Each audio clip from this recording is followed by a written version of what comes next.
Welcome to the Afrocentric Woman, where our mission is to inspire Black women to heal core wounds and embrace a luxurious and abundant lifestyle. Thank you for joining me. Let's talk, sis. Hello, lovelies. I want to talk to you about my genuine attraction to money and provisions. A man who provides to me, turns me on, makes me feel secure, makes me feel safe, and lets me know that he really cares about me. One of my guys right now is probably like 3 inches shorter than me or something like that. I don't know. But I remember the first time I ever tried to date a guy, probably like his same height. I was probably like in my mid 20s, and I decided to kind of, I never dated the guy, but we used to be friends, and I could tell that he liked me. So I was willing to try to see where things could possibly go. I mean, we were hanging out as friends, but I was in my mind also kind of assessing, like, okay, can I date him? His face is attractive, but I couldn't get over the height. I just couldn't get over it. And ultimately, I just couldn't get over it. Ultimately, I just could not. I couldn't overcome that mental block in my head to even date someone shorter than me. Among other things, but that was primarily the thing. And it's interesting because now I don't care. I really don't care. Like, it's genuine too. It's really, really genuine. It doesn't feel forced. And I think it's something that happened over time. I look, especially like if I see a guy who's like muscle bound and tall and, really like stereotypically attractive, I think in my head, this guy isn't going to do anything for me. Like, he isn't going to do anything for me. He's probably used to being in the spotlight. Like, he may take more time getting dressed than I do. I'm already thinking like, I don't know about that. Whereas if I see someone who's more humble looking, quiet, they're about their business, they're always working on investments and investing and making money and living nice, I'm more so attracted to that. If you're spending more time in the gym, I love a great body. In fact, I spend a lot of time in the gym. But if a guy spends an exorbitant amount of time in the gym and not an exorbitant amount of time making money, I'm looking at it like, okay, I don't see where I could possibly fit into the equation of your life. So I guess I say all that to just encourage you, because I hear that feedback from a lot of women that they're so hung up on looks. They're so hung up on, he's got to be 6 feet something, and he's got to have muscles, and he's got to have a six pack, and he's got to have this, and he's got to have that. And, they're so obsessed with those things that they end up overlooking really, really great guys. And they feel like it's not something that they could do. And it's like, if you want to transition into a phase of being with men who are providers, you have to give it a try. You have to date someone is not going to be on the cover of GQ. You have to. You have to expand your horizons. He might be balding, he may be overweight, he might be short, you know what I'm saying? He may be cross-eyed, but he may pay your bills at the same time. You see what I'm saying? He'll probably take you on an amazing date, and he'll probably really appreciate you. And you may be thinking, oh, I don't want to force it, and I'm just not attracted to him. Listen, this is just something that you just have to trust me on. If you find a man who is not stereotypically mainstream attractive, but he is a good provider, you're going to find yourself more and more attracted to him the better and better he treats you. I promise you. If this does not happen, you can come back to my channel and you can let me know, or you can hit me on Instagram, hit my DM and tell me that you did not grow in attraction to this man. I will wait. Okay? You're just going to have to trust me on that. Now, at the beginning of my journey, it was definitely something that I had to be intentional about, and it was something that I had to really get over. And even some situations now, I kind of have to just kind of get over it. Just like, okay, so he's not, but If I'm treated well, I am in there like swimwear, okay? If he treats me good, I'm there. I'm here for it. I'm here for being treated good. I don't need arm candy. I am the arm candy. You see what I'm saying? If I find a generous man who's 6 feet something and ripped, hey, okay, that would just be icing on the cake. But for me, my primary attraction is provisions. My primary attraction is a man who provides for me. That's my primary attraction. That's what I'm most interested in. That's what I most prioritize in the interaction. Does he provide for me? Number one. Does he protect me? Number two, is he emotionally stable? Number three. You see, everything else, as far as the looks and the height and all of that, I mean, I just don't care. I just literally, it's so on the low bottom of the list for me, because looks cannot pay the bills. Looks cannot, allow you to go on maternity leave. Looks cannot invest for your children's future, unless he's a model. But even male models don't make that much in their life. Their career is usually pretty short. So he's nothing for you. Now, maybe we should do another video about bedroom stuff, because that's also a lot of women's primary motivation. They look for, oh, is his D good? Is his D big? Meanwhile, his D cannot pay your rent. Okay? His D cannot provide anything for you. His D cannot sustain a relationship. So that's also something that for me has fallen towards the bottom of the list. It's not off the list, it's on the list. It's just underneath those things that I already prioritized. The first thing that's the most important to me is the provisions. Is he a provider? Is he a protector? Will he provide for me and protect me? Because to me, those are very masculine qualities that turn me on. They make me attracted to a man. When a man protects me and provides for me and protects me, I feel attracted to him. A man who simply looks good but does not provide or protect, I'm just repulsed by it. I have absolutely no interest in it. I don't care. You can lift weights all day till the sun goes down. You can lift weights from sun up to sundown. You could get a fade every day and do your eyebrows and have long eyelashes and put contacts in, or have, I don't know, do whatever you do. Go get veneers. Whatever it is that you guys do, put on cologne, wear clothes, be swagalicious, or whatever you guys want to say it is, that's fine. Do all that. I don't care. It doesn't attract me.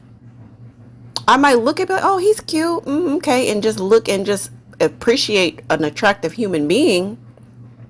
But as far as me investing into a situation, my energy, putting myself out, no, no, thank you. I'm gonna go for the man who's gonna provide for me and protect me. I don't like, I can look in a magazine if I want to look at somebody attractive. You know what I'm saying? I can look and appreciate you from afar, but that doesn't mean I have to invest into a relationship with you. And especially for black men who look like that, they usually have so many women fawning over them to where they have lost their masculine instinct. They've lost that ability to chase. They don't chase because they don't have to chase. The women are just throwing pee at them. They can't turn the corner without pee being presented to them. So that natural instinct to chase is downregulated. It's darn near diminished. It's absentee. You know what I'm saying? Because there's too many of our women who don't allow them to chase, don't allow them to pursue, don't allow them to be a man, and have that masculine response to a woman and actually pursue her. So that's another reason why this situation repulses me, because I pretty much just already know. And I've always liked my men. I say, I don't know if y'all have heard of this. It's like a little southern thing. I've always liked my man with a dash of ugly. I have always. I've only dated, let me think. I know I dated one bodybuilder once for a while. And at that time I was long distance running. So my body was really ripped and very lean too. And that's kind of like how we really came together on fitness and nutrition. So that's the one guy I can think of, and that didn't last long. He was just, light skinned and stereotypically attractive, hazel eyes, and a bodybuilder with, like, I don't know, less than 10% body fat, right? But, for various reasons that did not work out. Of course, he was a narcissist, but anyway. But yeah, since that was an anomaly for me, because I typically like guys who you would see them and they're attractive, but I find them attractive for a specific special reason. And they're not like, I don't know, it's hard for me to explain. It's really, really hard for me to explain, but they just have an attraction to where they're not just in your face like, oh my God, what a heartthrob. I always for guys who got that little dash of ugly to them. I don't know. That's just sure. I do like that. I do like tall men, and I would love to have a tall man, but I'm not willing to sacrifice providing for tall. I'm not willing to sacrifice protection for attractive. And I'm not willing to sacrifice, really, really hot for emotionally unstable. I just, no. Like, those things fall so far to the bottom of the list. Attraction and height and muscles and all of that. Because the truth I've ever been with, I always improve their health. That's just me, because I guess my background, and I just feel like that's my role in the household and the relationship dynamic is to really like be on top of the wellness piece. So all my men end up being healthier, once they're with me. That's just something that it's just a product of being with me. Like, you're gonna get healthier.